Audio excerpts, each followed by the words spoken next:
Maravilha. Glórias.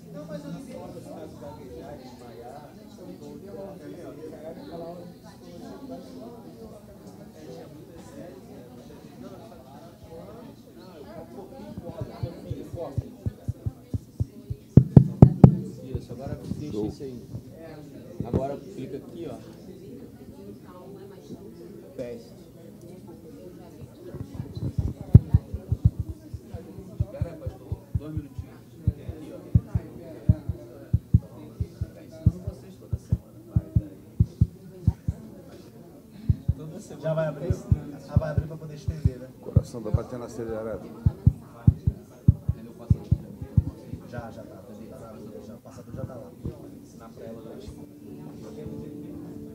Porque o passador é pra baixo, a pessoa não. Só a mãe, faz só a mãe.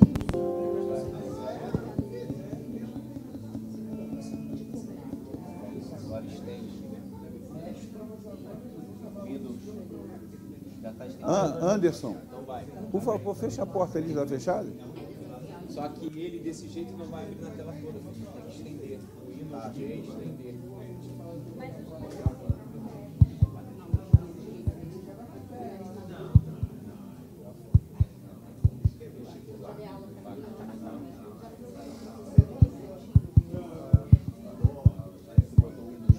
Já joguei para estender. Podemos? Ai, cara, muito melhor. Porra, muito melhor. A gente recebia muita reclamação aqui, quando a gente não tinha TV, que as pessoas não conseguiam acompanhar o que você estava falando. Você está mostrando a tela, a pessoa não consegue acompanhar. E na igreja também, porque a luz explode quando a tela é branca. A tela é branca, aí na transmissão fica ruim.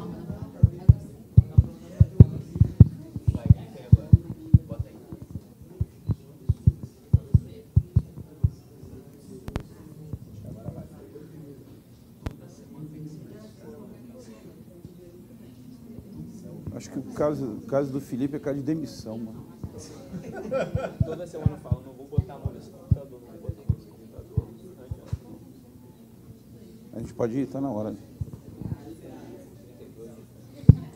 Ok, vamos lá.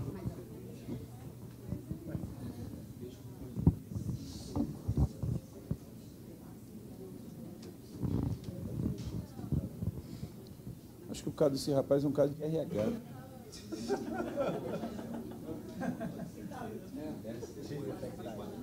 Mas toda semana é a mesma coisa, né? Pastor Ronaldo, licenciado a vida disciplina. É. Se fosse na faculdade ia ser jubilado. Jubilado. Incluída a vida disciplina. É.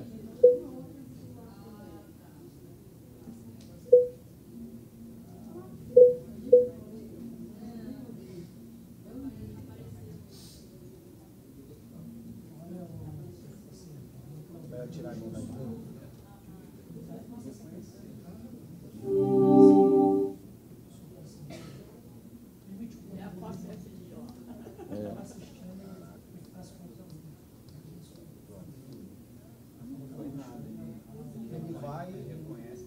Não estava na tela aqui agora? Mas ele depois reconhece. Ah, cara, o inimigo está furioso contigo, eu estou percebendo. O inimigo tá... Ô Anderson, tu sabe mexer nesse treco aqui? Não, também, né? Vai pro RH também você. Tô querendo poupar alguém aqui, mas hoje tá difícil. Você acha que ele pede para configurar? Aí, ó, vamos, filho. Me inventa. Aê! Brincadeira não, aí. Esse é o que eu sempre digo, é o que temos de melhor nos nossos quadros.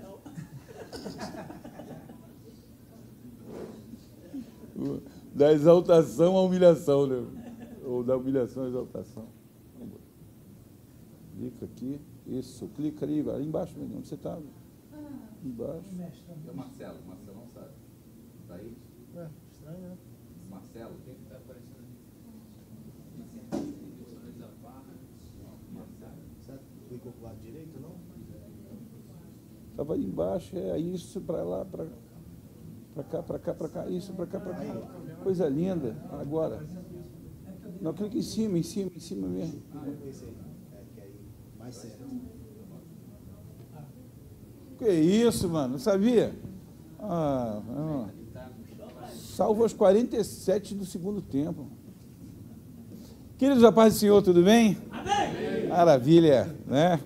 Hoje é um dia abençoado na vida da gente aqui. Vamos assistir uma lição maravilhosa.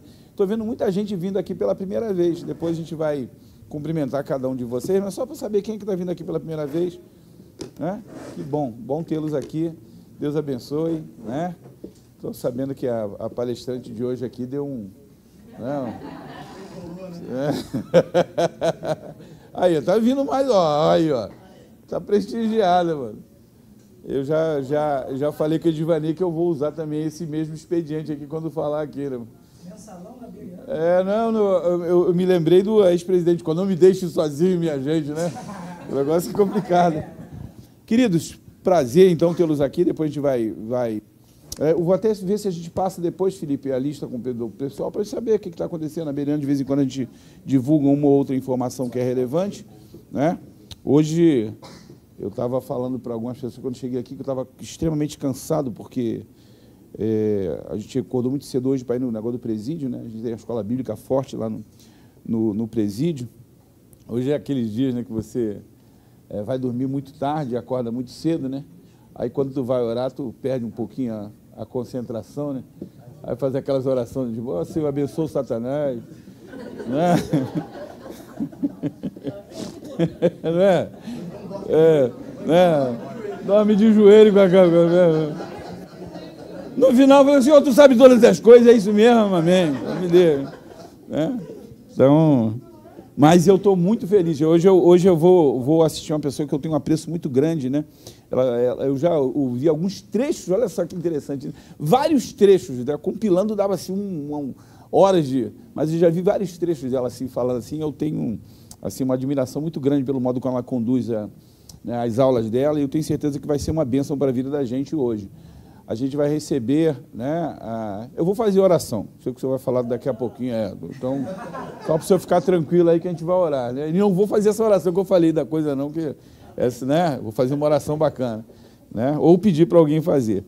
Mas hoje nós vamos receber uma pessoa aqui que vocês têm certeza que vocês vão gostar, né? Vão ser grandemente abençoados por ela. Vamos orar, então. Só agradecer ao Senhor. Deus, te louvamos, Senhor, nesta noite, por estarmos aqui na tua presença. Te agradecemos, ó Deus, porque tu és bom, pela tua misericórdia, pelo teu favor, pela tua graça divina. Te louvamos, Senhor, por cada um dos que estão aqui, Senhor, esta noite, já aqui neste lugar, Senhor, para aprender de ti, para ouvir a tua palavra, para ouvir uma ministração poderosa da tua parte. Tu possa, ó Deus, abrir o nosso coração para que ele possa receber, ó Deus, esta semente preciosa. Abençoa, Deus, também aqueles que estão na internet, nos assistindo online, que tu possa, ó Deus, alcançá-los onde eles estão, iluminar, ó Deus, os seus pensamentos e as suas vidas, Senhor, que eles possam ser também grandemente abençoados por essa aula de hoje. Ó Deus, abençoa a Karen, Senhor, seja com ela, que ela possa ser um canal, Senhor, de luz a transmitir, ó Deus, a tua mensagem, a tua palavra. Te louvamos, ó Deus, por tudo, no nome de Jesus. Amém. Então, com vocês, a esposa do Gabriel, a mãe da Sara, não é? E a nossa professora Karen, que vai ministrar, Karen Pinheiro, que vai ministrar hoje para a gente aqui. Deus abençoe, Karen. Fica à vontade. Amém. Boa noite a todos. Amém. Graça e paz. Esqueceu, pastor? Quer falar? Ah, tá. Bom, é impossível, né, dizer que o tamanho da minha alegria, da minha satisfação, da honra de poder estar aqui nessa noite tão especial, numa classe tão especial. E talvez aqui seja um pouquinho mais difícil que a igreja, porque aqui tem pessoas que não só gostam da palavra, mas que estudam ela. Então, como uma vez um pastor veio aqui, ele disse assim, eu me sinto um leão na cova de Daniéis. Então, é mais ou menos isso que a gente se sente um pouquinho de estar aqui.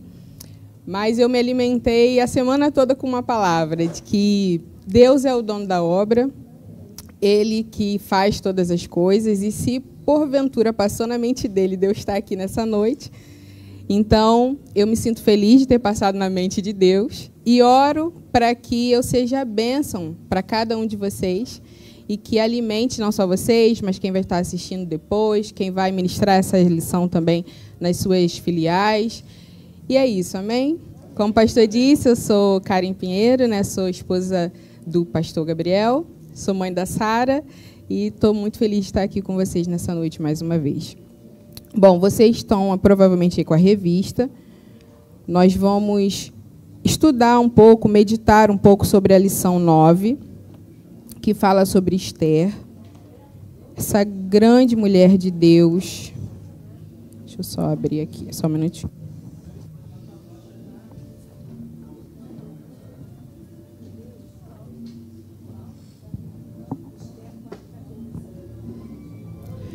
Essa grande mulher de Deus que foi muito usada por Deus. Nós vamos meditar um pouco sobre isso nessa noite.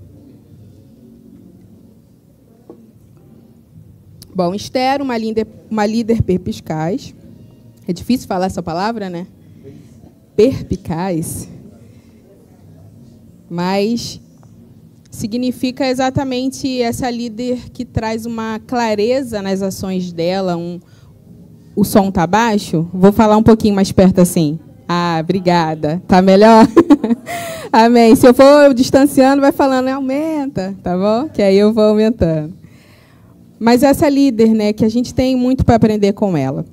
Vou passar aqui para a gente falar alguns... Para cima aqui. É para baixo, perdão. Aí. Bom, nosso texto bíblico básico está em Esther 7, de 1 a 6. Eu vou ler para a gente poder já ir se contextualizando com a aula e para que a gente possa já ir pegando alguns pormenores daquilo que a lição vai falar e daquilo que Deus também quer falar conosco, porque é sempre assim, né? A gente acha que vai estudar a Bíblia e a Bíblia está nos estudando, não é verdade? Vamos ler, então? Diz assim, versículo 1.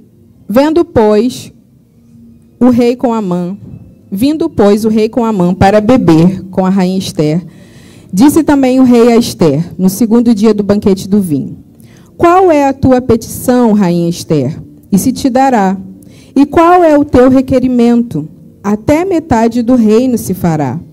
Então respondeu a rainha Esther e disse: se, ó rei, achei graça aos teus olhos, e se bem parecer ao rei, desse-me a minha vida como minha petição e o meu povo como meu requerimento. Porque estamos vendidos, eu e o meu povo, para nos destruírem, matarem e lançarem a perder. Se ainda por servos e por servas nos vendessem, calar-me-ia, ainda que o opressor não recompensaria a perda do rei. Então falou o rei Assuero e disse à rainha Esther: quem é esse? E onde está esse cujo coração o instigou a fazer assim? E disse Esther: o homem, o opressor e o inimigo é este mau Amã. Então Amã se perturbou perante o rei e a rainha. Nosso texto áureo é um texto maravilhoso que está em Esther 4, versículo 1, que diz: porque se de todo te calares, neste tempo, socorro e livramento de outra parte virá para os judeus. Mas tu e a tua casa e a casa do teu pai perecereis. E quem sabe, para tal tempo como este, não chegaste a este reino. E temos aí os objetivos da lição, que é nós chegarmos à conclusão, né, de que a rainha Esther estava no lugar certo e na hora certa. A liberdade para pedir aquilo que se deseja deve ser guardada para a hora correta, e a liderança sábia de Esther garantiu a salvação de uma nação inteira. Amém? Então, vamos para a nossa introdução. Quando nós começamos a ler a história de Esther, nós temos que ter um panorama do que está acontecendo nesse contexto, para que a gente possa entender o tamanho do local que Deus colocou Esther. Então, quando eu estava lendo essa lição, automaticamente eu já me lembrei do sonho que Daniel interpretou de Nabucodonosor, da grande estátua, aonde Nabucodonosor ele teve o vislumbre de todos os reinos que se levantariam como um império, né, como aqueles reinos que dominariam a terra. A cabeça de ouro era a própria Babilônia, E Deus estava falando de todo o poder aquisitivo, toda a graça que estaria sobre aquele reino.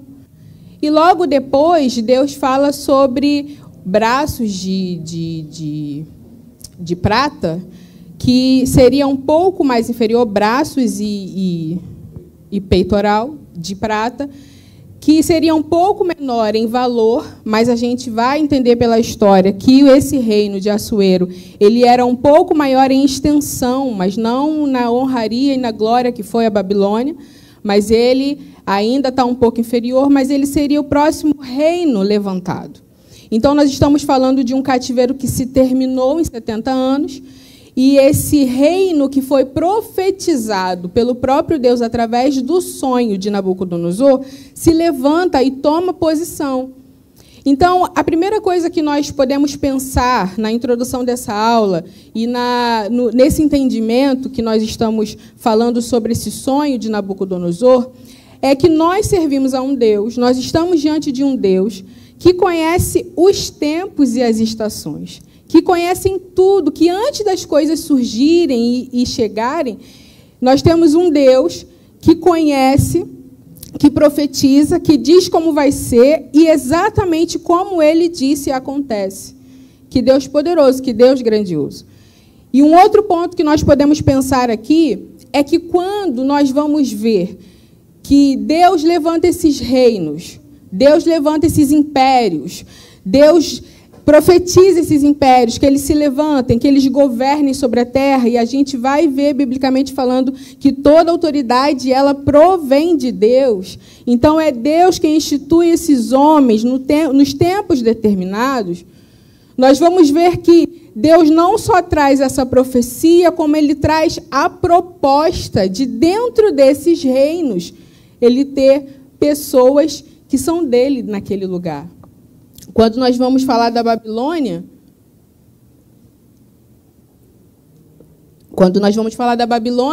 nós vemos Deus pegando Daniel, seus amigos, e colocando dentro do palácio, colocando dentro daquele governo. Quando nós vemos o reino de Assuero, Deus pega uma menina, uma jovem, uma judia, com uma história que nos caberia naquele contexto, e coloca dentro do seu palácio. Por que que Deus faz isso?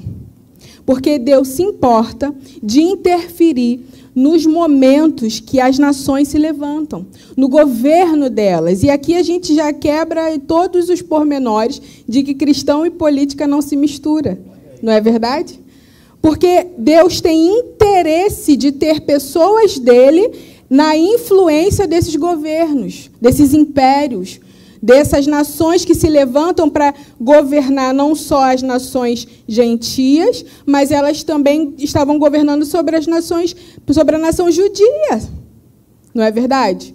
Então, Deus se importa, Deus faz questão de ter pessoas dele nesses lugares que são pontos-chave, são lugares de influência. E quando a gente vê a história maravilhosa de Daniel interferindo ativamente nas decisões do governo. Quando a gente olha para Esther, ativamente atuando nas decisões do governo. Como é que Deus não tem interesse de andar pela forma que as coisas estão governando? Deus tem, não é? Então, 70 anos se passaram de cativeiro babilônico.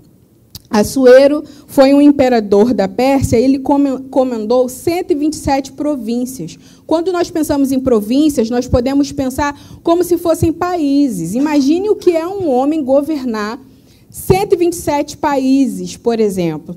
É claro que quando a gente fala do Brasil, né, a gente pensa na dinâmica do Brasil, o Brasil é um país muito grande, né? Se a gente olhar, por exemplo, para a Europa, nós vamos ver países pequenininhos, não é verdade? Países que são muito, muito menores em extensão do que o Brasil. Mas, quando nós percebemos, né, a divisão do governo de Assuero, nós temos que pensar mais ou menos assim como se fosse a Europa, no sentido de divisão. Então, ele tinha 127 províncias, um homem governando 127 como se fossem países, mas eram províncias ligadas a ele.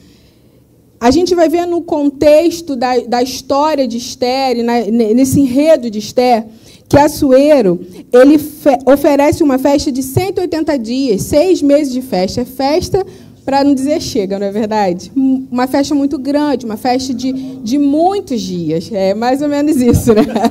É como se fosse o Carnaval da Bahia, nunca termina. E ele faz essa festa exatamente para mostrar o poder do seu reino, o quanto seu reino tinha valor, e ele faz aquela festa ali. E nós conhecemos bem essa parte da história. Ele estava lá, né, já com o álcool dominando lá todos os seus sentidos. Ele resolve mostrar a beleza de Vasti, que era sua rainha na época. Então, ele pede para que chamem Vasti, para que ele pudesse mostrar a Vasti a beleza dela para aqueles homens que estavam lá bebendo e se confraternizando já aqueles 180 dias. Ela se sente demasiadamente ofendida e só mesmo uma pessoa que não tinha juízo para falar que não ia, não é? Ela resolve dizer para o rei, para o dono de tudo, daquele império inteiro, que ela simplesmente não ia. Como é que passou pela cabeça dela que ela ia passar por essa ilesa? Ela já se deu bem de não ter perdido a cabeça, não é verdade? É, mais ou menos isso, propulsora do feminismo. E ela vai lá e ela diz que não vai.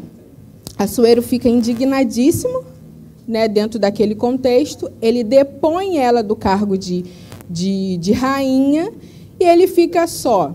E aí, pelo contexto bíblico, a gente percebe que ele não ficou bem com isso. Muito provavelmente, ele gostava muito de Vasti. Só que aquilo era uma afronta muito grande. E ela estava, como ela estava numa posição de influência, de direcionamento, deixar ela continuar com aquela atitude diante do rei seria muito prejudicial para o governo dele como um todo. Então, ele depõe ela e, através de pessoas que estavam dando conselho a ele, conselheiros, ele tinha 7 conselheiros ao lado dele que estavam ali dando instruções, e eles dão uma instrução para ele. Fala, Assuero, pega as meninas, passeia pelas províncias, separa meninas virgens, né, e traz elas para o harém, trabalha elas, e aí você escolhe entre elas uma rainha para ficar no lugar de Vasti. Ele gosta da ideia, né, não sei por que ele gostou da ideia, mas ele gosta da ideia, e aí ele passa pelas províncias e traz essas meninas. Nós sabemos bem que entre elas estava a nossa querida e amada Radassa, que é Esther, não é? E ela vem, e aí nós temos agora no palácio uma judia nesse império. Uma judia chegou ao palácio. E aí a Bíblia é fantástica, porque a Bíblia vai dizer que Deus veste Esther com graça. Aqui nós temos um outro ensinamento fantástico da palavra de Deus. Porque, veja bem, nós, às vezes, conseguimos chegar em alguns lugares, ter algumas posições, ter alguns privilégios ou algumas oportunidades através do nosso esforço próprio, através do nosso intelecto, do nosso entendimento, do que a gente estuda, de como a gente se comporta, de como a gente se veste, não importa. Muitas das vezes, nós somos tomados por isso. Mas uma coisa é certa, só Deus pode vestir alguém com graça, diante dos lugares que ele precisa estar, diante dos lugares que ele precisa chegar para poder cumprir o propósito de Deus. Então, Deus veste ela com graça. Ela tem graça diante daqueles que estavam tratando ela dentro daquele palácio, porque ela fica 1 ano se preparando até ter a oportunidade de se encontrar com Assuero. Porque não era assim, né, gente? Era um trabalhar, ela era a escolha de uma rainha. Então, ela foi tratada, trabalhada 1 ano ali, e ela passando por todos aqueles processos de embelezamento, ela fica sendo trabalhada até que chega o dia dela ir para lá. Só que ela tem graça diante daqueles homens, os homens que estão ali cuidando daquelas meninas acham graça diante dela. E mais para frente nós vamos falar do encontro dela com Assuero, que ela também ele também acha graça diante, ela também acha graça diante daquele rei. Então, existe a graça, é um vestido que Deus nos coloca. E a gente, às vezes, se pergunta, por que eu estou nesse lugar? Como que eu cheguei aqui? Como que fulano gosta de mim? Como que o meu chefe vai me dar essa promoção se eu não sou a pessoa mais inteligente? Como é que meu professor está me dando aqui essa oportunidade se eu não sou a pessoa que mais colabora? E não importa. Quando Deus tem um propósito na nossa vida, quando Deus tem um propósito no nosso destino, Ele nos veste com essa graça que só o Espírito Santo consegue explicar. Então, nós temos uma judia no palácio. E nós sabemos bem da história dela, nós vamos falar um pouco. Ela era órfã de pai e de mãe, criada por seu primo Mardoqueu, que a tratava como se fosse filha dele. Então, uma menina com um cenário completamente desconexo. Para ela se tornar rainha, não existia nenhum tipo de razão para isso. Não existia racionalidade possível que pudesse fazer ela entender nos seus melhores dias que ela já nasce debaixo de muito sofrimento. Você concorda comigo? Como que a gente pode pensar que uma menina que nasce e ela não tem o pai e a mãe, ela pode ter tido uma vida muito tranquila? Ela não teve, corretamente, uma vida tranquila, porque já é uma lacuna que está ali na vida dela desde pequenininha. Então, essa menina é escolhida por Deus para ir até o palácio, veste ela com graça e ela acha graça diante de Assuero. E o interessante, quando a gente vai lendo a história, e a história principal, a protagonista é Esther. Mas Esther não seria essa protagonista que ela foi se ela não tivesse esse Mardoqueu do lado dela.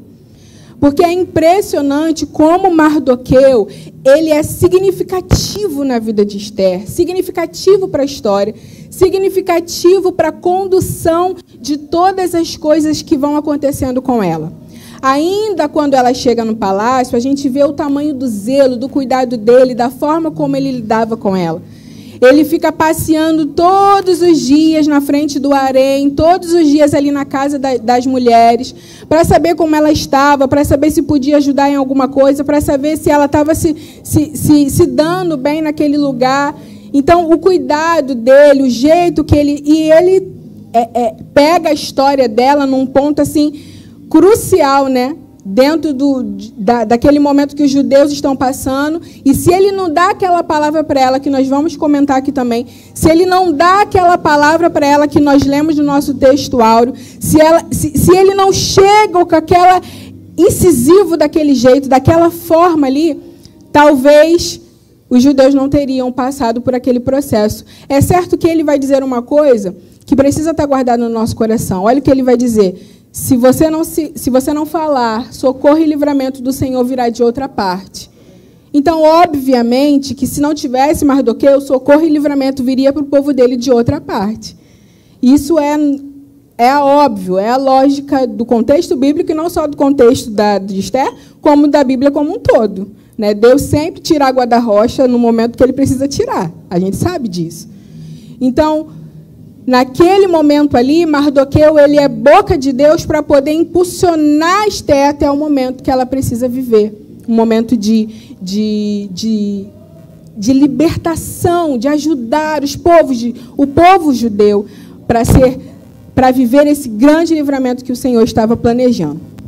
Então, nós temos aí esse primeiro dado, esse primeiro momento, assim, nós temos que falar da vida de Mardoqueu como sendo o grande agente de Deus para poder abençoar a vida de Esther até a chegada dela no propósito que Deus tinha.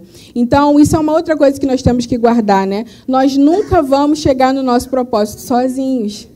Nós sempre teremos pessoas ao nosso lado, ao nosso redor, nos ajudando, sendo o nosso Mardoqueu. Agora, preste bem atenção. De nada adianta Deus levantar um Mardoqueu se eu não tenho ouvidos sábios para ouvir a instrução. Então, muitas das vezes, a instrução não vem com a roupa que a gente quer. Não vem do jeito, não vem embalado do jeito que a gente precisa. Mas o que nós temos que guardar, escuta tudo e retém o que é bom. Eu preciso, pelo menos, ponderar, pensar sobre aquilo que está me sendo falado, para que eu possa chegar no lugar que Deus tem para mim. Deus não vai permitir ninguém chegar no seu propósito sozinho. Não vai, sabe por quê? Porque nós seríamos soberbos. Se nós chegássemos lá, não, eu cheguei aqui sozinho, ninguém me ensinou, estudei a Bíblia sozinho, nunca precisei de ninguém, entrei no meu quarto, o Senhor foi lá falando comigo, faz isso, faz aquilo, só o Senhor. Gente, a gente seria o ser mais soberbo da face da terra. A gente já tem a ajuda de um monte de gente, a gente já dá problema. Imagine se nós não dependêssemos um dos outros. Nós dependemos um dos outros, todos nós.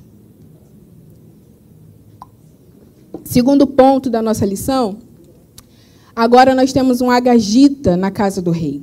E aqui nós vamos falar um pouco de Amã, esse homem que foi completamente usado pelo inferno, pelo diabo, não é verdade? E nós temos a informação de que ele vem de uma ascendência amalequita.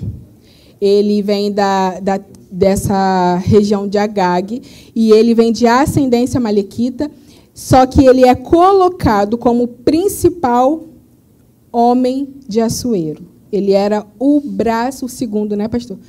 O segundo na linha de sucessão. Mandava Assuero, depois mandava ele. Não é verdade? Então, nós temos esse homem colocado numa posição de extrema confiança do rei. Ele era um homem que o rei confiava. Então, quando a gente vai ver o passo a passo que Esther faz para poder fazer o pedido ao rei, às vezes, eu não sei se você teve essa pergunta, mas olha só, quando ela chega diante do rei, o rei já fala para ela que se ela pedisse metade do reino, ele dava. Por que é que ela já não faz o pedido ali? Não é verdade? Não passou isso pela tua cabeça, não, essa pergunta? Porque passou na minha. Se ele está falando que vai me dar metade do reino, eu falo, eu quero a cabeça de Amã. Não é verdade? Só que ela não faz isso. Agora, isso que é o bonito em Esther. Ela consegue fazer a leitura total do tempo que ela está vivendo. Ela sabe que vai falar com o rei, não é de um homem comum. Não é de um homem comum do reino dele. Ela sabe que ela vai precisar de muito mais argumentos do que simplesmente dizer, olha, esse homem aí quer me matar. Então, ela precisa de todo um cenário, de todo um convencimento, de poder ter o coração desse homem, esse ouvido desse homem atento ao que ela iria dizer. E existe, gente, um tempo certo para que o coração de alguém seja entregue. Lembre-se de quando Dalila está ali questionando o tempo todo Sansão, qual era a fonte da sua força. E aí, quando ele fala assim, se cortarem os meus cabelos, eu perco as minhas forças. Ela vai até aqueles homens que queriam matar Sansão, e eles dizem assim, mas agora você está falando isso, já falou tantas outras coisas, será que de fato agora isso daí vai ser verdade? Ela, não, pode ir, porque agora ele entregou o coração dele para mim. Ela percebe isso. Então, isso é perceptível. Quando você tem o ouvido e o coração de alguém para te ouvir, para você poder falar alguma coisa, isso tem um tempo certo, isso tem um time certo. E é por isso que Esther não fala no primeiro momento. Porque ele pode estar falando aquilo dali, mas ele aí não sabe o que ele vai ouvir. E ela espera o tempo certo. A gente vai chegar também nessa parte. Karen, deixa eu fazer uma Sim, claro, intervenção aqui que acho interessantíssima. Você coloca uma questão de Esther fazer uma leitura de tudo o que está acontecendo. A gente tem uma coisa semelhante de alguém oferecer metade do reino no Novo Testamento. E Herodias, né, pede a cabeça de João Batista. Ela poderia fazer a mesma coisa, só que se ela fizesse, você vê que o próprio Herodes ele fica... Mas como ele prometeu, ele não pode voltar atrás.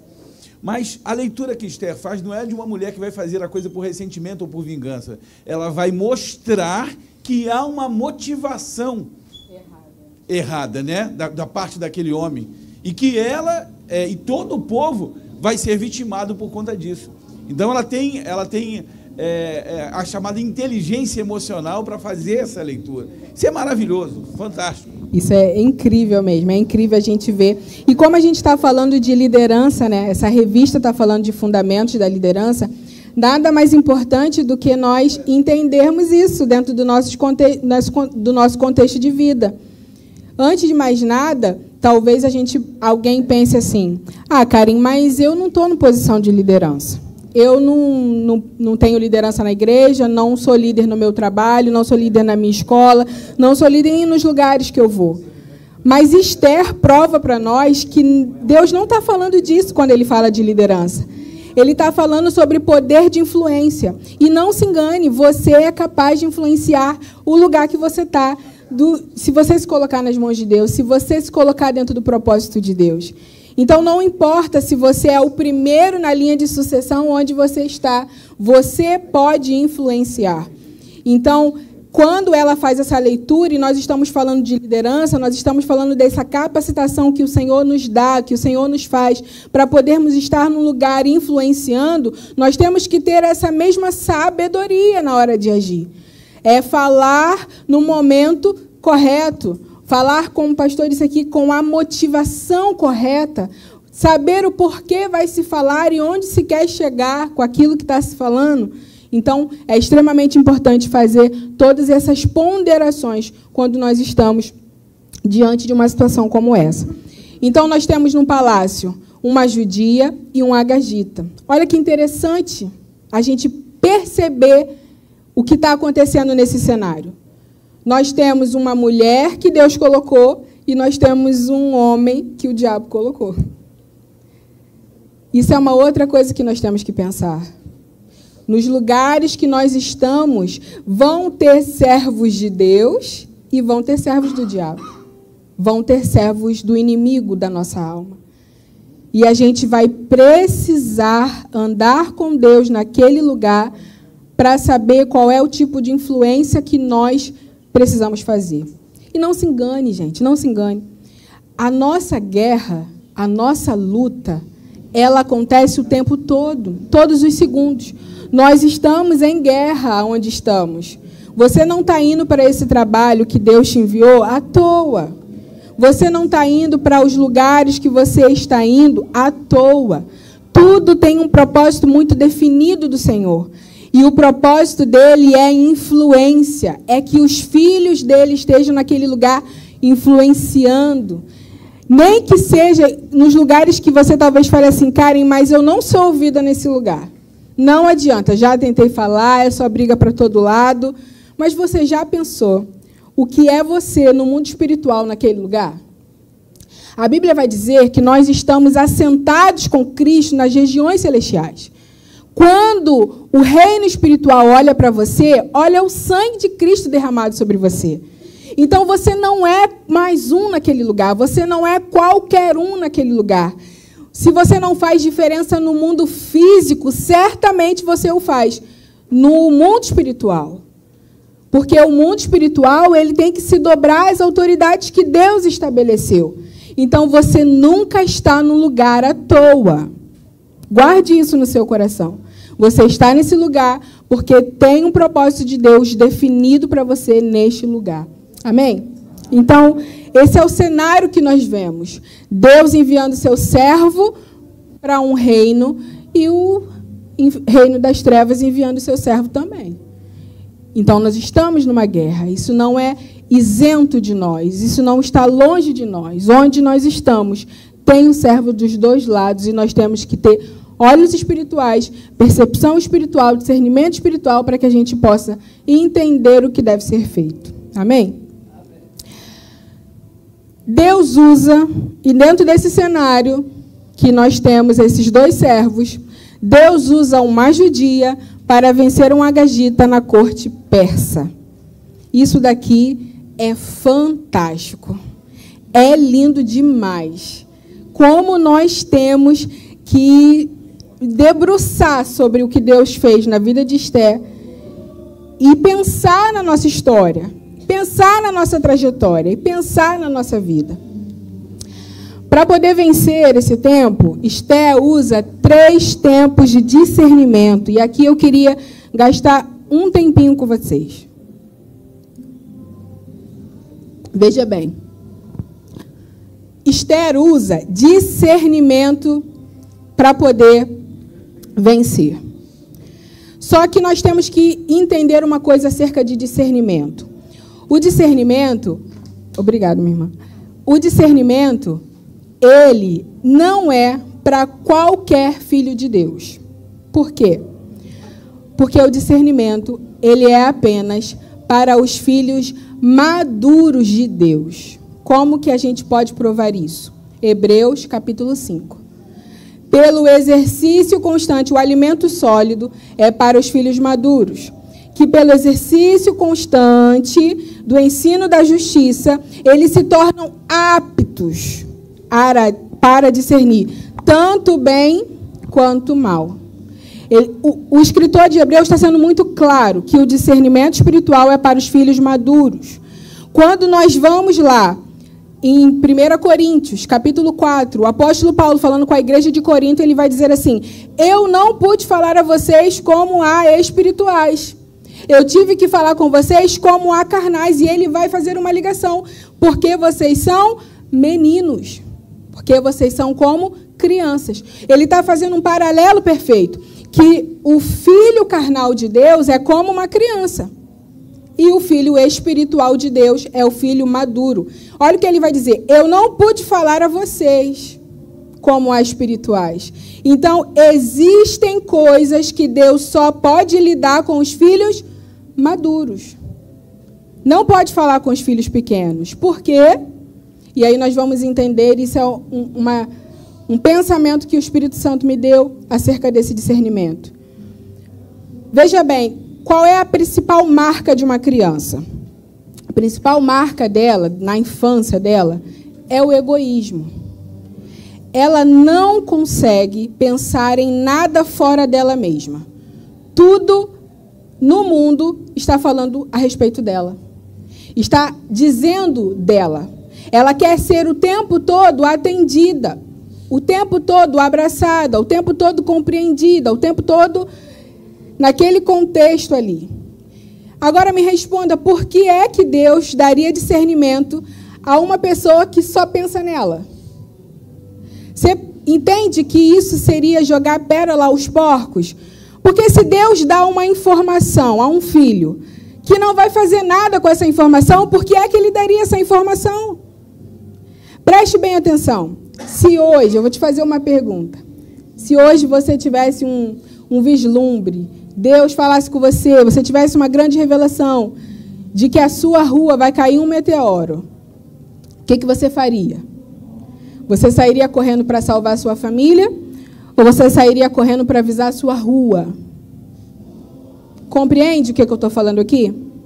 O maduro, o filho maduro de Deus, ele nunca vai pensar só nele. Ele nunca vai pensar primeiro nele. Porque o amor está nele exercitado. E o amor de 1 Coríntios 13 diz que eu não me importo com os meus próprios interesses. Eu me importo com o que é do outro. Isso é o amor verdadeiro. Por isso que Deus vai dar discernimento para os filhos maduros dele. Porque eles vão salvar a sua vida, mas eles vão salvar a vida de todos ao redor. Aí a gente vai para a história de Esther. Quando ela recebe a informação de que tem um edito, de que os judeus vão morrer, ela ainda se comporta como uma menina, como uma criança, egoísta. E vamos ser muito sinceros? Tem porquê, não tem? A menina foi órfã a vida toda. A orfandade, ela nasceu órfã, com aquele problema ali. Agora, quantas pessoas não devem ter ajudado Esther? Muitas, inclusive, muitos judeus devem estar nessa lista. Agora não seria a hora de cantar quem me viu passar na prova e não me ajudou? Quando me vê na bênção vai se arrepender. Não era a hora de falar isso? Mas essa é a matemática dos filhos carnais, não é a matemática dos filhos espirituais. Karen, na verdade, o maduro, ele nunca depende do amor do próximo, porque ele já reconheceu o amor de Deus, então ele não tem essa necessidade. Ele nunca é vítima, porque ele sabe, né, que Deus é quem provê amor, que Deus é Pai, ele reconhece a paternidade de Deus. a filiação dele. Então, ele não tem conflito de identidade, muito menos de requerer do próximo aquilo que ele naturalmente faz para o próximo.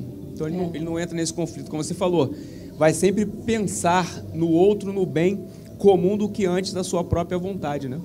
Exatamente isso. O filho maduro de Deus, aquele filho maduro, Deus pode falar qualquer coisa para ele, porque ele vai estar sempre ajudando o próximo. Ele vai estar sempre pensando em maneiras e maneiras de poder ajudar as outras pessoas.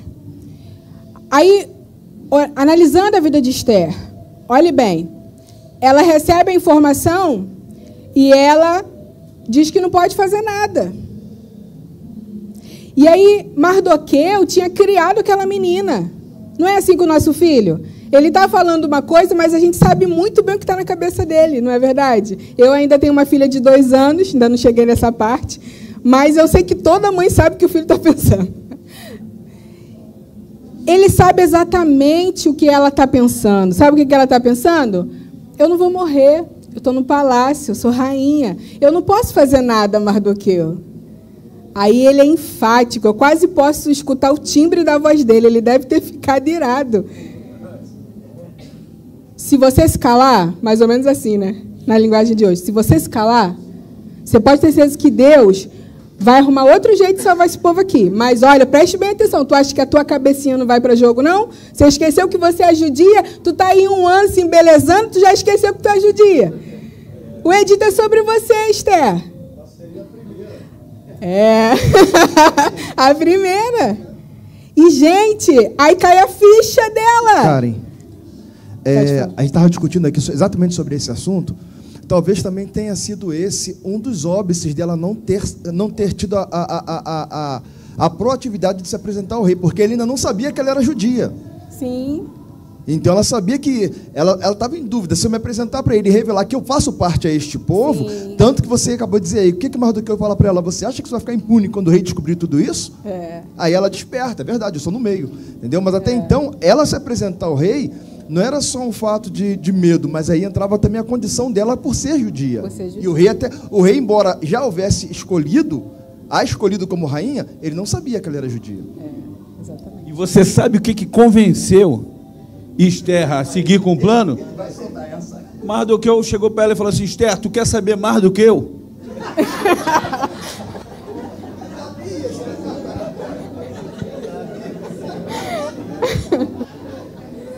Ai, meu Deus. É verdade, é verdade. Ah, tá. Veja bem. Ela cai em si. E quando ela cai em si, aí ela diz, tenho que fazer alguma coisa. Mas como é que a gente sabe que nesse processo ela amadureceu? Porque quando ela descortina para o rei o plano de Amã, ele fica indignadíssimo. E ele já fica ali, já vai buscar os guardas para poder prender Amã. E ele se joga nos pés de Esther pedindo pelo amor de Deus. Não sei se ele pediu pelo amor de Deus, provavelmente não, né?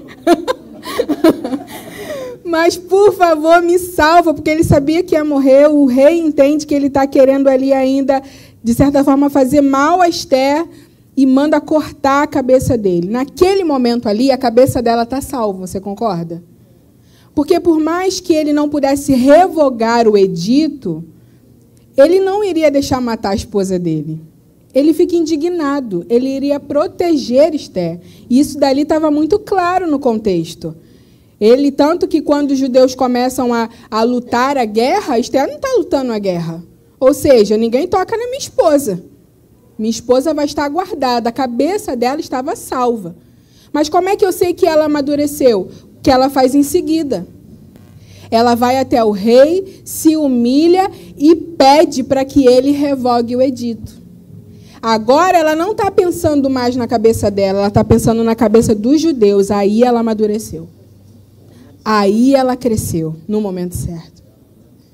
Ela vai lá e ela luta por quem agora estava na encruzilhada, no fogo cruzado. E aí ela descobre que não poderia se revogar um edito do rei, mas ela vai lá e pede para que ele faça alguma coisa. E é muito... Eu estava lendo o texto, né? O texto bíblico, porque você pensa Esther, né? Eu não sei, você começa a ler ali, você vê aquela... Você pensa numa menina dócil, bonita, plena, né? Aquela pessoa assim, leve. Aí o rei, tu tem mais algum pedido, Esther? Tenho. Pega a cabeça dos 10 filhos de Amã e pendura também. Eu falei, olha aqui, a pessoa tão tranquila. Pega todo mundo, enforca todo mundo, coloca todo mundo enforcado lá. Quero isso também. Só no palácio, 500 inimigos. 500 inimigos foram mortos. Mas, através disso, ela salva o seu povo. Então, nós temos 3 tempos de discernimento, e foi dado esses 3 tempos para ela, porque ela está nesse processo de amadurecimento. E é isso que eu acredito que nós temos que pensar aqui nessa noite, que o Espírito Santo quer que nós pensemos. Nós temos que ter discernimento, gente, para o tempo que nós estamos vivendo. Não tem como a gente sobreviver ao tempo do fim sem esse discernimento. A criação aguarda a manifestação dos filhos de Deus. E no original, aqueles filhos ali não é filho pequeno de nascimento, é filho ruiós, ou uiós, né? Depende de como a pessoa fala. Mas ruiós é filho maduro de Deus. Então, a criação aguarda a manifestação dos filhos maduros de Deus. Por quê? Porque os filhos maduros, eles não são discernidos por ninguém, mas eles discernem tudo. Eles são espirituais. E outra, eles não estão vivendo para poder se vingar. Eles não estão vivendo para poder se dar bem. Eles estão vivendo para um motivo maior, para um propósito maior, para um lugar maior. E quando nós vemos a vida de Esther, quando nós vemos ela nesse contexto, nós entendemos que ela chegou nesse lugar.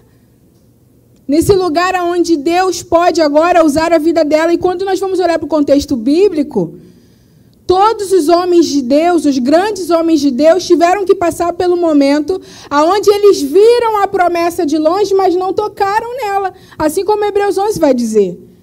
Tem um dos textos que eu acho mais fenomenais na Bíblia, que eu fico pensando, eu falo, gente, que homem maduro era Moisés.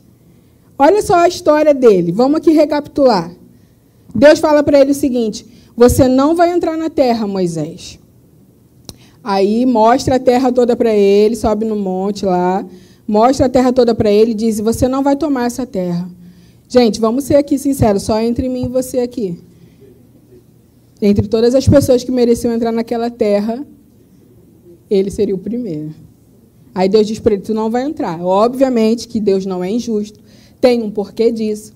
Ele mereceu não entrar na terra, mas eu quase pergunto para Jeová, né?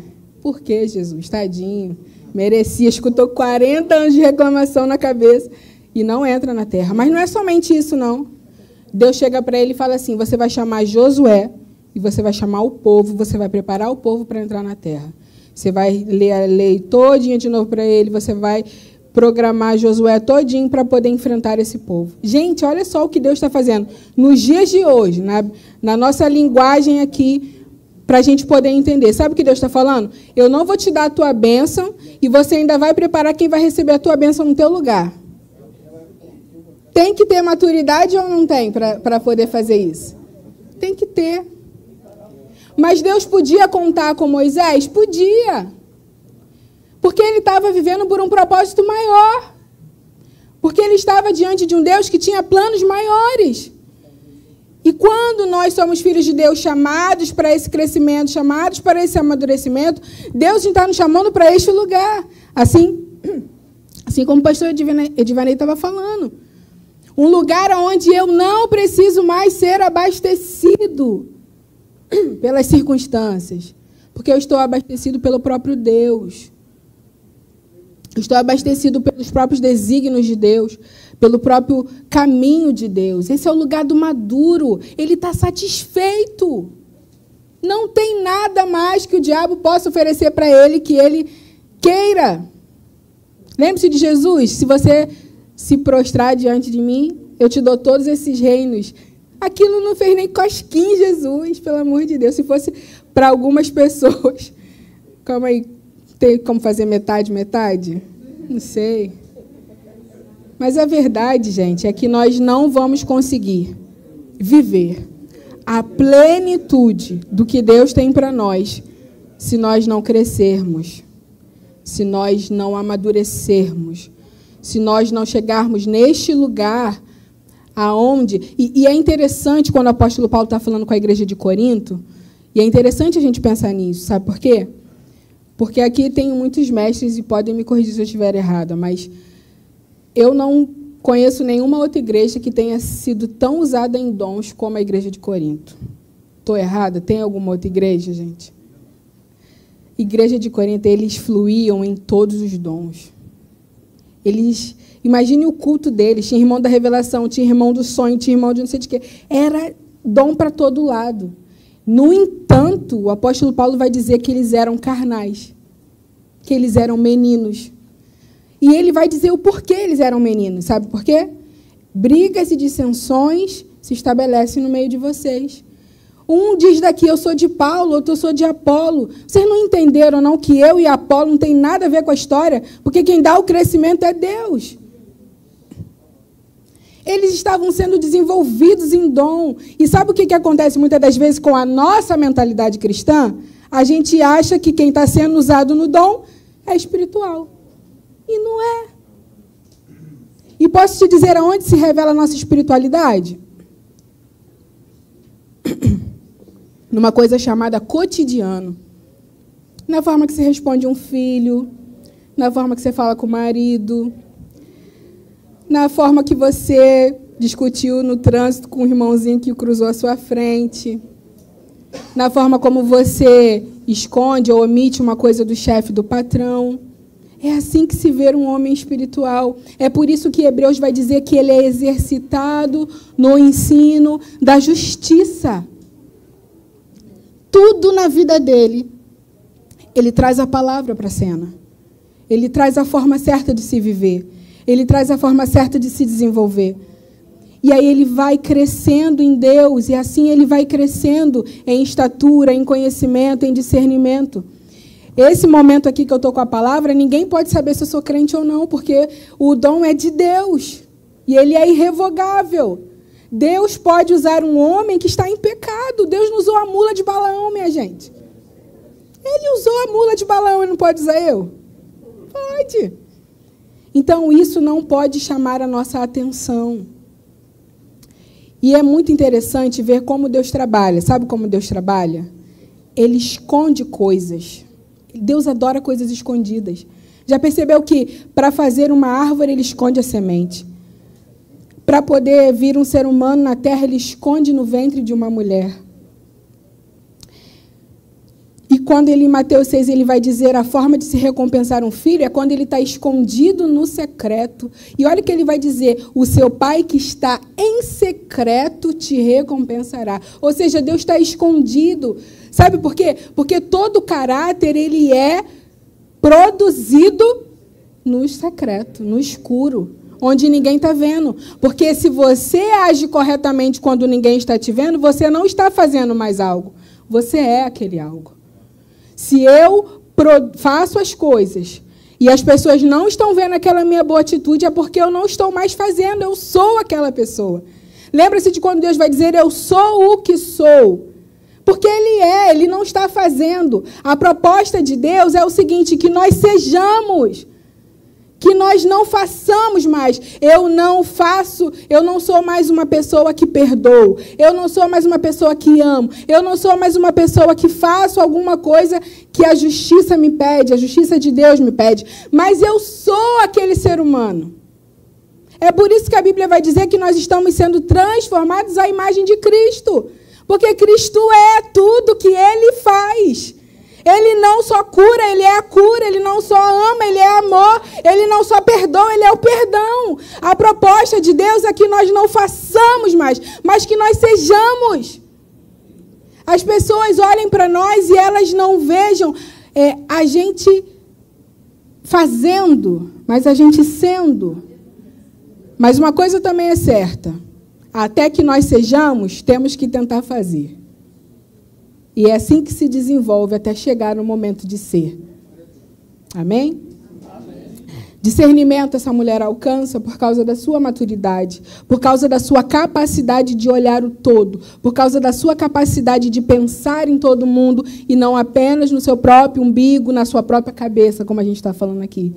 Então, ela discerne o tempo da ação. Ela vai até o rei, pede que as pessoas ajudem ela naquela disciplina espiritual, que é o jejum e a oração, para poder afiar a lâmina da espada na hora de falar, não é verdade? Porque a palavra é como uma espada afiada. Quando ela entra, ela penetra, ela divide. Então, ela sabia que precisava daquela disciplina espiritual. Ela discerne esse tempo de agir dessa forma, de contemplar esse momento, de contemplar essa ação. Então, ela vai e chama o povo a jejuar com ela. Ela chama o povo a se dobrar diante de Deus para que ela pudesse tomar uma atitude. Ela discerne o tempo da estratégia. E aí ela convida esse rei para um banquete. Depois ele vai lá, come o banquete. Ele está achando que agora ela vai dizer o que ela quer. Ela não queria que vocês viessem de novo. E aí eles estão lá super animados, voltam. Muito provavelmente foi um banquete maravilhoso. E aí ela vai e ela chama ele de novo. E no momento certo, ela discerne aquele tempo da estratégia, o tempo de ir ganhando o coração desse homem, ganhando o ouvido, ganhando a afeição, ganhando o que ele tinha de melhor para dar a ela naquele momento, que eram os seus ouvidos. Ela queria ser ouvida, e não apenas ouvida, mas atendida. Então, ela discerne esse tempo de estratégia, e ela discerne o tempo dos embates decisivos. Chegou a hora de falar, chegou a hora de comunicar, chegou a hora de dizer. Não é hora só de ficar na teoria, de ficar lá na oração. A gente sempre diz muito isso aqui, né, na igreja. Existe o tempo de orar, mas existe o tempo de agir. Existe o tempo de pleitear a causa diante de Deus, mas existe o tempo de sair para fazer o que Deus está mandando fazer. A gente sabe que existe o tempo correto de agir. Existe o tempo correto, com a estratégia correta, com o direcionamento correto. Essa menina está debaixo de oração, essa menina está debaixo de jejum, e essa menina discerne o tempo certo de agir, de falar. Agora é o tempo, esse é o momento, agora eu vou dizer a ele o que eu quero. E lembre-se de que quando as jovens iam se deitar com o rei, elas podiam fazer um pedido. Na primeira vez que Esther se deita com Assuero, ela não faz pedido algum, porque ela discerne, ela consegue entender que aquele não era momento de fazer pedido. Mais para frente, depois de um tempo. Isso é uma outra coisa que nós temos que entender em questão de liderança. Nem sempre, quando nós temos uma oportunidade de falar, de pedir, é o momento certo. É a hora certa. Então, ela consegue entender que aquele não é o momento, mas lá na frente, lá depois, o rei se coloca completamente dentro daquele atendimento para Esther, e aí ela fala o que ela precisava. E aí ela diz que o povo dela estava sofrendo uma injustiça, tinha um edito que foi levantado, e aquilo estava confrontando ela e confrontando o seu povo. E ele diz, mas quem fez isso? E ela, numa coragem, numa graça, ela vai lá e fala que é Amã. E o rei imediatamente já toma as suas providências, porque provavelmente o rei pensava que ele sabia que ela era judia, né? Ué, mas você quer matar a minha esposa? Como assim, né? Ele fica indignado. E ele toma a situação, ele toma cabo da situação. Então, nós temos Esther, dentro desse contexto maravilhoso, desse contexto especial que Deus dá a ela, de graça, de poder, de unção, tempo de agir, tempo de viver o que você está pedindo a Deus como decisão, como tomar atitude em alguma coisa. Muitas das vezes nós somos tomados por essa procrastinação, tomados por uma preguiça espiritual de fazer algumas coisas que vão dar trabalho ou que custam muito a nós. Porque aqui em Esther custava muito ela fazer aquilo. Aqui em Esther custava demais, ela podia morrer, ela sabia disso. Mas ela se coloca diante daquele desafio e assume ele. Talvez esse seja o maior entendimento que Deus quer que a gente tenha aqui. Nós não precisamos ter medo de perder nossa cabeça. Nós não precisamos de ter medo de perder nossa cabeça. Porque se Deus está nos mandando fazer algo, se Deus está nos colocando numa posição, se Deus está nos colocando diante de uma situação, nós podemos, nós temos condições de fazer. Karen, mas aí se eu perder a minha cabeça, lembre-se de quando Sadraque, Mesaque e Abednego não se dobraram diante da estátua. O que eles vão dizer ao rei? Se Deus nos livrar, amém. Se Deus não nos livrar, amém também. A grande realidade é que muitas das vezes nós estamos tentando preservar a nossa vida, preservar a nossa cabeça diante dessa sociedade, diante de tantas coisas que Deus tem colocado diante de nós. Nós estamos tentando. A gente tanto tenta, isso é natural do ser humano, isso é tão natural do ser humano que o próprio Jesus vai dizer isso nas suas palavras. Aquele que quer salvar a sua vida vai perdê-la. Mas aquele que quiser ganhar precisa entregar a sua história, precisa entregar a sua vida. Então, nós temos aqui, para concluir, esse texto que é a máxima do livro de Esther, quando Mardoqueu diz a ela. E eu gostaria muito que você olhasse para essas palavras como o próprio Deus dizendo para você dentro das situações de vida que você tem vivido. Porque a grande realidade é que cada um de nós aqui tem um desafio. Tem medo de alguma coisa. Não quer se posicionar em uma outra. Mas a verdade é, porque se de todo te calares neste tempo, socorro e livramento da outra parte virá para os judeus.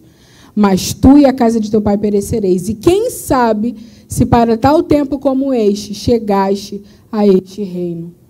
Posso ser bem fiel àquilo que o Espírito Santo entregou ao meu coração?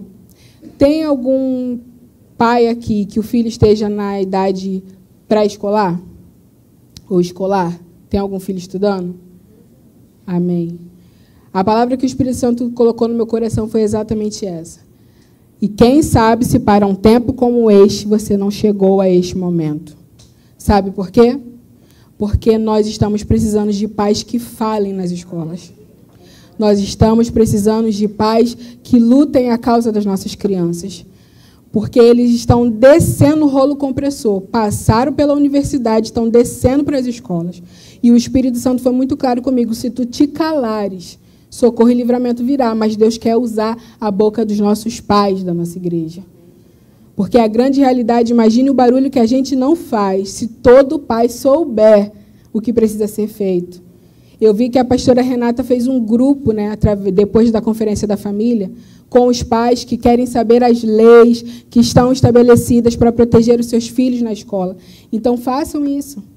Eu quero ser muito fiel ao que o Espírito Santo falou comigo, porque essa é a grande realidade do nosso tempo. A gente está estudando a história de Esther, mas a gente precisa olhar para o nosso dia, o que é que eu preciso fazer. Foi para um tempo como este, a nossa pastora diz aqui várias vezes, Deus, quem dá filhos é Deus. Então, se você teve filho nesse tempo e ele está numa escola, é porque Deus quer usar a sua vida como influência lá, como influência para poder salvar não só o seu filho, não só a cabeça do seu filho, mas as nossas crianças estão sendo consumidas por essas ideologias, consumidas por esses pensamentos. E nós, como pais, precisamos saber as armas que temos nas mãos para chegar no momento certo e dizer, olha, é isso, isso e isso. Não aceito isso com o meu filho, não aceito isso com as nossas crianças. É para um tempo como esse que Deus nos deu filhos. E daí você já percebeu que depois da pandemia Deus deu filho para crente? Você já percebeu isso? As meninas que engravidaram já estão engravidando tudo de novo. Qual a proposta de Deus, gente? A salvação está nas nossas crianças. A forma como nós vamos decidir criar essas crianças. a forma, e nós não podemos deixar, o diabo sabe tanto disso, que ele tem levantado nesse tempo. Pode falar. Claro, pode. Aqui, irmã. Só um minutinho, é só para sair da transmissão. A paz. A minha filha tem 14 anos, ela está fazendo o último ano na escola. E ela foi chamada para fazer um trabalho, onde nesse trabalho ela teria que negar a existência de Deus. E ela ganharia 10 pontos. Eu não saberia de nada, mas ela chegou para mim chorando e disse: mãe, olha o que está acontecendo. Eu não aceito isso. Aí eu olhei para ela e disse para ela: você não vai desrespeitar a sua professora, mas você vai chamar ela num particular e você vai dizer para ela: eu não posso fazer esse trabalho. E só fale isso para ela. Se ela insistir, você manda me chamar. E a Vitória falou com ela, e ela falou para a Vitória: eu quero ver como é que vai ser lá na faculdade. E ela mandou me chamar, eu fui com a minha filha, e ela falou a mesma coisa para mim: eu quero ver como é que vai ser na faculdade. Eu falei: tia, não se preocupa não, porque assim como eu hoje oro pela vida da minha filha, eu já tenho orado lá na frente, justamente porque eu sei que ela vai passar lá na frente, e Deus vai prepará-la lá na frente. Está preparando agora para te dizer não? Então ela vai preparar lá na frente. Amém? Gente, e eu acho fantástico as crianças que têm nascido, porque eles estão vindo no poder e no espírito de Elias. Não é verdade? É umas crianças... Teve um dia desse que você... Não sei se vocês viram um vídeo de um professor que chegou na sala e disse assim: bom dia a todas e a todos. O garotinho levantou. Ele não tinha menos de 11 anos, não é verdade? Ele começou a falar que na língua portuguesa aquilo não existia, que ele estava se sentindo incomodado com aquilo, que aquilo era uma idiotice, que não deveria se falar todos. Ele começou a falar, mas o professor... gente, a esquerda ela não é inteligente. Por quê? Porque eles usam a mesma arma sempre. Qual é a arma? Vitimismo. Então, ele começou a falar: mas você está se sentindo ofendido? Mas e fulano também pode se sentir ofendido. Não, professor, não tem nada disso, não. Está errado, não está na língua portuguesa e ponto final. E acabou a história. Eu fiquei, meu Deus do céu, que levante mais menininhos como esse. Porque, gente, tem dúvida que os nossos filhos vão precisar dessas respostas? Porque a classe que tem sido formada é uma classe militante. Então, a chave da revolução está na nossa casa, está na nossa mão, são os nossos filhos. Porque nós vamos ter que ensinar para essas crianças o que elas vão chegar lá para enfrentar e o que elas vão precisar dizer, o que elas vão precisar falar. Tem dúvida que quem ensinou esse garoto que todos não está na língua portuguesa foi a mãe dele, o pai dele, alguém perto dele? Porque ele não tem como saber daquilo.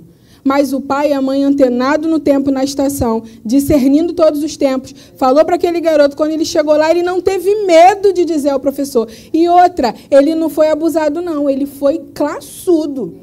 Ele falou com classe com aquele professor, ele não desrespeitou o professor. Não desrespeitou. Agora, pode falar. É isso, é isso, é isso. É isso, ela já falou. Eu repito, tem que trazer para a escola dominical. Tem que trazer os filhos para a escola dominical. E em casa, falar a palavra de Deus. Não vira crente IBGE, só aumenta o número. É verdade. É verdade. É verdade, gente. Não vamos fazer parte da estatística do IBGE, amém? Vamos ser filhos maduros de Deus, que Deus pode contar nesse tempo, que Deus pode usar. Nós vamos abençoar a nossa nação. Esther foi usada para salvar a nação dela, Deus está nos usando para salvar a nossa. Nós vamos fazer diferença.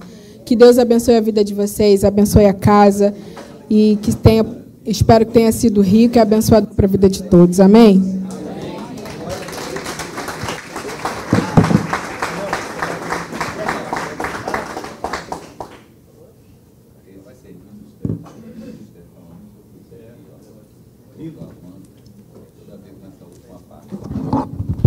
Vou dizer o quê? Aula maravilhosa, né? Abençoada. Estava pensando ali, estava conversando com o pessoal, com o Sidney ali, se você for fazer depois a conta de quantos morreram depois dessa ação dos judeus, Estava dizendo ali, 500 no palácio, 300 na fortaleza de Suzã, 10 filhos de Amã enforcados e 75 mil em todas as províncias. 75.810 pessoas morreram porque uma pessoa, se levantou. Eu só quero a morte de 11. Deus me perdoe, não posso falar isso não, né? Deus me perdoe. Deus me perdoe, gente, mas é só o pensamento que saiu. Sei que... 11 não 12, né? O chefe deles todos, a salvação deles, né? Prepara e leva, Senhor. Né? Cara, Deus abençoe a sua vida. Pastor Fernando estava falando aqui, no final, o último versículo do livro de Esther, se vocês puderem ler, a última frase. Até interessante que no final do capítulo 8 está dizendo que muitos se fizeram judeus. Com o temor caiu. Não, eu sou judeu também, não mata não, mano. Não. Por favor, sou judeu, desde pequenininho, nasci judeu, né?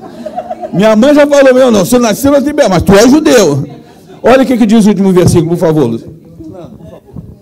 Depois de todo esse trabalho exercido pela rainha Esther, por Mardoqueu, se estabelece no meio do povo judeu a chamada festa do Purim, que tem como um sentido mais profundo a oração e clamor. Né? São dias de oração e clamor, que até hoje os judeus fazem. E é interessante que o final do livro de Esther fala que o propósito dessa festa é uma coisa linda, que termina esse livro maravilhoso, que apesar de não ter o nome de Deus, mas Deus estava ali agindo, né? E termina da seguinte forma: proclamando a prosperidade de toda a sua descendência. É isso que nós temos que declarar nesse tempo, a prosperidade de toda a nossa descendência. E essa declaração não pode vir sem esses dois elementos fundamentais, que vai nos projetar para aquilo que é o propósito de Deus para a nossa vida, para a nossa família, para a nossa igreja, para a nossa nação. Oração e clamor. Oração, jejum e clamor. É isso que vai nos levar à vitória, com certeza. Mas também, cara, alguns já ouviram falar essa história aqui. A gente tem que ter ação também, cara. Tem que ter ação. Né? Quando eu soube lá que minha filha lá está... pai, vai ter um debate lá da LGBT na minha... Vai debate? Vai debater com quem? Lá com os alunos. Falei... vai debater. Por que vai debater? Porque eles falaram que não encontraram ninguém para debater. Eu falei, que isso? Eis-me aqui, senhor? Peguei o carro, fui lá na escola, falei, diretora, tudo bem? Prazer e tal. Minha filha falou que vai ter um debate aí, LGBT. Sim, pai, é porque o pessoal da LGBT vai vir aqui, vai falar para os alunos. Eu falei, não, isso não é debate, não. Isso não é debate, não, isso é doutrinação ideológica. Vocês querem debater? Eu estou aqui. A senhora quer quantos? Não tinha ninguém, a senhora quer quantos? Eu arrumo um monte. Porque eu falei para ela, debate pressupõe ideias divergentes e o mesmo número de opositores para dialogar ideias. Eu não vou... Mas eu estou à disposição, e pode ter 10 aí. Pode ter 10. Pode ver quantos vier. Não, acabou. Gente, não teve mais o debate, não sei por quê. Desistiram. Porque, na verdade, eles não querem debate. Eles querem doutrinar os nossos filhos. Eles querem incutir essas ideias nefastas nele. Vamos fazer oposição, gente. Vamos fazer oposição. Merecia. Satanás do caramba. A tia, Satanás. Exatamente.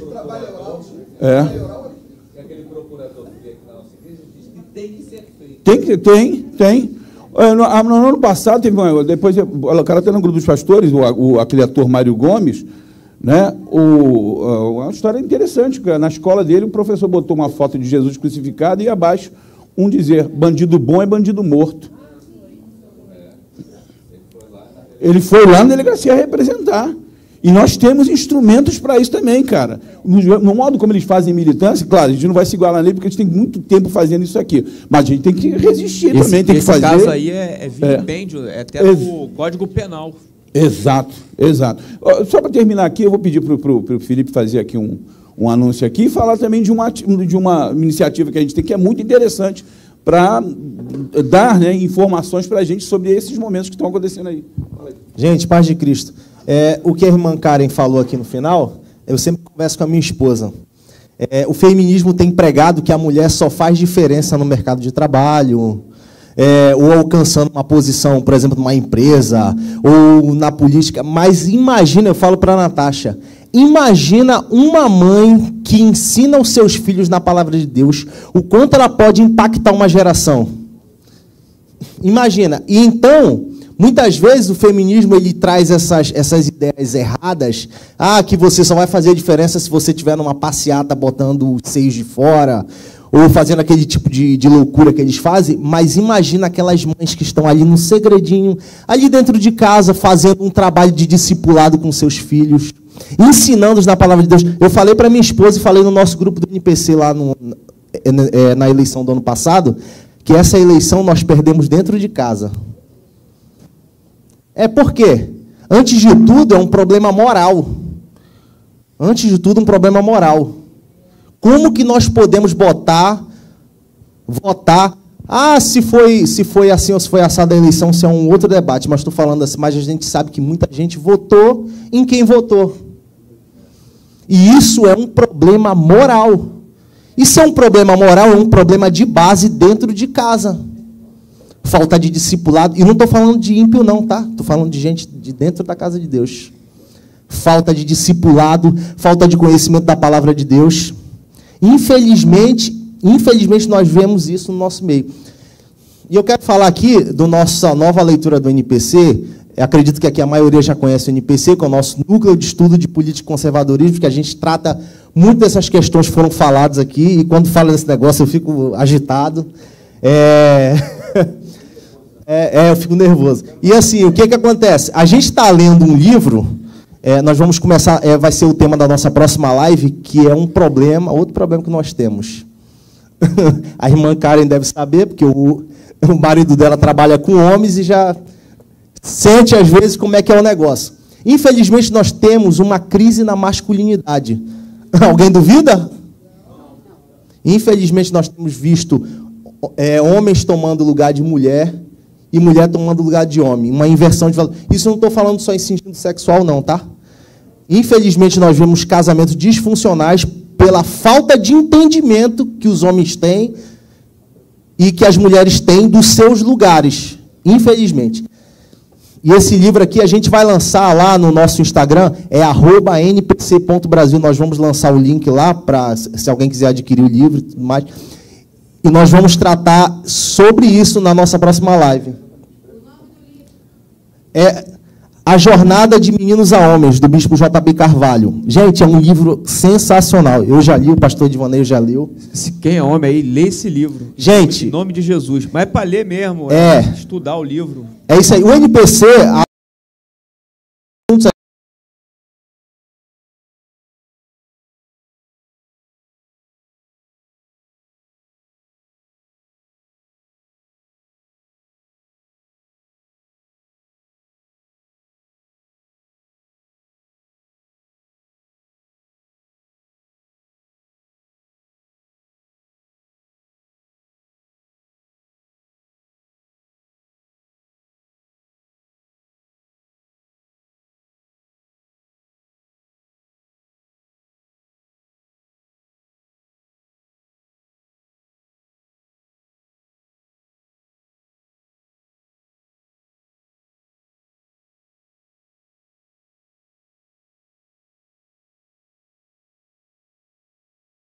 método, tá?